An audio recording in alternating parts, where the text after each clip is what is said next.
रावण सर्व काही मिळवूनही अपूर्णच. ज्या माणसाच्या आयुष्यात सर्व इच्छा पूर्ण होतात तो परमेश्वराकडे काय मागत असेल? चला तर मग पाहूयात उदाहरण रावणाचं. रावण हा महाशक्तिशाली, अतिशय विद्वान, दशग्रंथी ब्राह्मण होता. ज्याने सोन्याची लंका बांधली होती, ज्याची पत्नी स्वतः पतिव्रता होती. त्याच्या अंगी इतकं बळ होतं की त्यांनी नवग्रहांना सुद्धा बंदिस्त केलं होतं. पण हाच रावण जेव्हा शिवभक्तीत लीन होतो तेव्हा तो महादेवाकडे काय मागतो? कदा निलिंप निर्झरी निकुंज कोटरे वसन विमुक्त दुर्मती सदा शिरस्थ मंजली वहन. म्हणजेच या अलौकिक गंगा नदीच्या काठावर कधी मी त्या गुहेत जाईल आणि माझ्या दुष्ट बुद्धीला नष्ट करेल.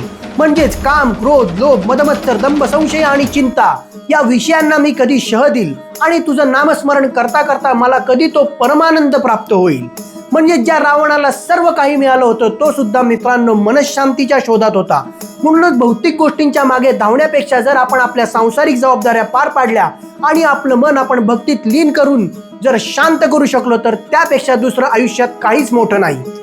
हर हर महादेव.